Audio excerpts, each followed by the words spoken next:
दे पुरुषोत्तमम। मैं ध्यान किसका करूं, इस बात को लेकर जब सतीश चंद्र जोरदारदा बार बार इस बात को खोज कर रहे थे, मैं किसका ध्यान करूं, ठाकुर जी से जब पूछा, ठाकुर जी कहते हैं राम का ध्यान करो, कृष्ण का ध्यान करो। ऐसे अनेकों महापुरुष पुरुषोत्तम के बारे में बता रहे थे कि आप इनका ध्यान करें। अब सतीश चंद्र जोरदारदा जैसे ही ध्यान करने बैठते थे और वैसे ही उस ध्यान के आसन में श्री ठाकुर जी का मूर्ति उन्हें दिखाई देता था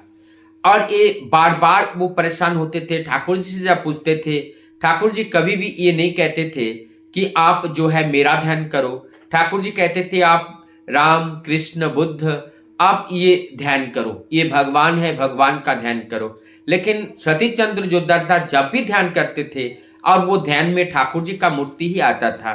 अब जो है ठाकुर जी से एक बात पूछने लगे कि ठाकुर ये बार बार मुझे तो इस तरीके के समस्याएं आ रही है, अब यहाँ पर आपकी बात मुझे मानना पड़ेगा या मुझे जो समझ में आया मैं उस तरह से चलूंगा,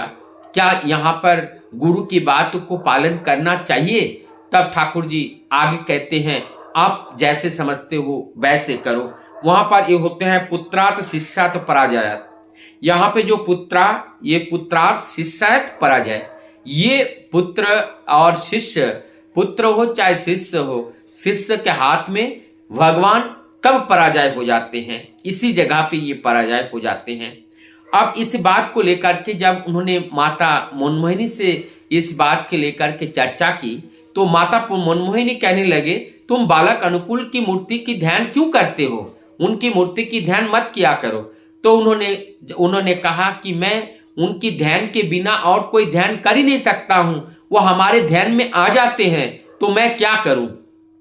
तब माँ के सामने जब इस बात को कहा तो माँ को कहा, ठाकुर जी ने एक दिन कहा कि माँ तू अपने गुरु मूर्ति का ध्यान करके फिर आगे का काम करना। कई बार ठाकुर जी के बताने के बाद जब माता मनमोहिनी देवी गुरु मूर्ति का ध्यान करने के लिए बैठी और जो बैठने के बाद वहां पर देखा कि वही अपने बालक अपने पुत्र का मूर्ति को वहां पे देखा कि वहां आकर के अनुकूल बैठ जाते हैं और उन्होंने इसको छलना कपटा और कुछ भी वो समझ रहे थे। लेकिन फिर दोबारा जब वो ध्यान में बैठते हैं और तब जाकर के वो बालक अनुकूल वहां बैठ जाते हैं, जो भी उनको निवेदन करते हैं वो फिर वो बालक अनुकूल आकर के वहां पे उसी के ग्रहण करते हैं। तो अब इस बात को जब उन्होंने बात में कहा कि जब भी मैं ऐसा करता हूं तब जाकर के तू वहां पर बैठ जाता है, तो इस तरह से बातें जब होने लगे तब जाकर के माता मनमोहिनी देवी ने और भी जो भक्त थे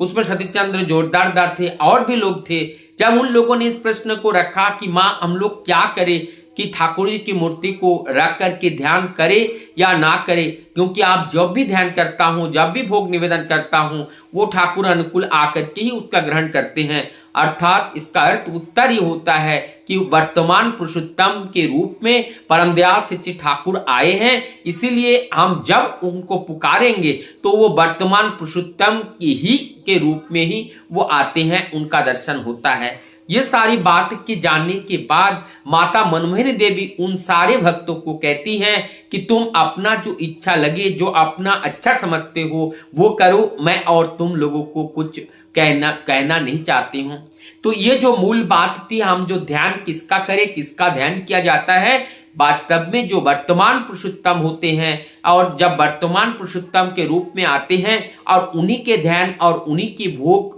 निवेदन करने से विगत जितने भी पुरुषोत्तम हैं सारे पुरुषोत्तम को ही श्रद्धा करना होता है। तो इसीलिए वर्तमान पुरुषोत्तम को अवज्ञा कर वर्तमान पुरुषोत्तम को अपने जीवन में गुरु रूप में ग्रहण करके जब हम चलते हैं तो पूर्वतन को ग्रहण करना होता है, उनको जानना होता है, उनको मानना होता है और वर्तमान को तिलंजलि दे करके हम पूर्वतन को अगर सेवा शुश्रूषा करने के लिए आप जपने को लगाते हैं तो वर्तमान को त्यागने से जो वहां